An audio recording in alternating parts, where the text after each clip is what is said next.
Good morning, good people. This is your Poolproof Wisdom Moment. I was having a conversation recently with a group of friends, and we were talking about how to stay chill. In other words, as the world seems to be losing its mind around us all, how to stay in a point where you are happy, hopeful, and able to move forward. Much to my own surprise, a number of the people who were in the group were talking about the fact that I seemed to have the answer. I was described as always in a good mood, cheerful, hopeful, all these things. And I suppose I am. I don't like to go out there and wave the flag saying it. It seems a little bit overdone to do so. But yeah, I'm at a point in life where despite anything and everything, yeah, I guess you can describe me that way. So the question arose, how do I do it? As if I had some grand answer. And maybe I did, because all I did was let them know something that I'd heard years ago when I was a child that has stayed with me all these years through the ups, the downs, and the in-betweens. And I thought on the heels of that conversation that I would share that with you today in this Pool-Proof Wisdom Moment. The first of these is to always, no matter what, to actually spend no time hating anyone, no matter what someone has done to you, no matter what you wish someone had done for you. Don't hate anybody. It's not worth your time. Secondly, no matter how much you get, live humbly. This doesn't mean, of course, that you're going to be living some Spartan existence and rationing meals ready to eat in some backwoods lot someplace. It just means live so that you are focused upon the outcomes of being able to provide for yourself and those you care for. It's not about the attainment of things and property and riches beyond measure. It's about what's going on within your soul, within your spirit, that matters most. You are your most wealthy when you are rich in spirit. The next thing is, as I was thinking about it, more than anything else, even if you hate no one and you are in a position where you have chosen to live humbly, it doesn't matter if you're not living with a daily positive outlook and attitude.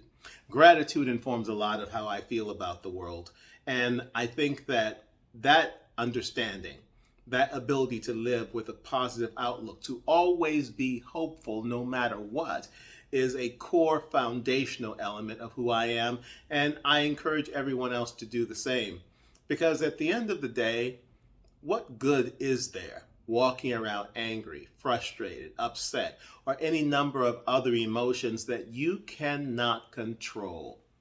The best thing that you can do is be happier by trying to focus on what you have, not what you want, but letting yourself embrace the idea of, I'm going to be positive because that's my choice. A lot of people think that being happy is something that others have to do for them or circumstances warrant for them. But the fact is, you have to make that choice. And honestly, I choose to be happy. I choose to be positive every day. Every day. Not just a part of every day, but every day.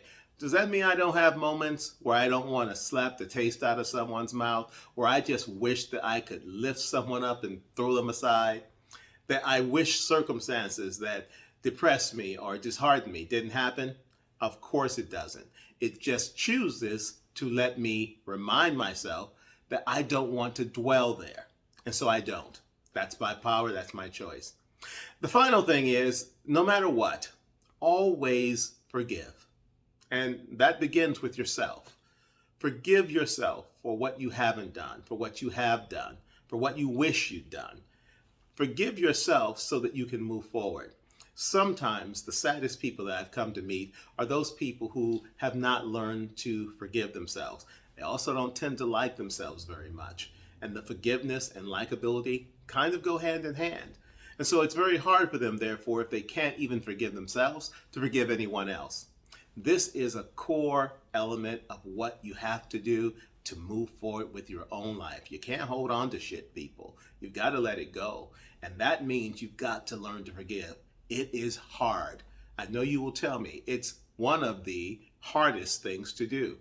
But if you are really interested in living the best life you can live, it's something you've got to do for yourself. So consider it a gift and start forgiving. Now, if you can take those things and apply them to your own life, in such a way that you are able to grow and prosper as a result. It's a wonderful thing. I will not give you the impression that it's always going to be, what do they say, rainbows and fairy tales. But what it is an acceptance that despite anything else, you are centered in your own sense of happiness. You are grateful for what you have. You are hopeful for what will yet be. And you will live knowing that you are here purposefully. And that in that purpose, there is great opportunity for growth, continued learning, and again, more gratitude. That, good people, is the secret, if we want to call it one. And it's one that I try to apply every day. And so far, I've been pretty successful with it.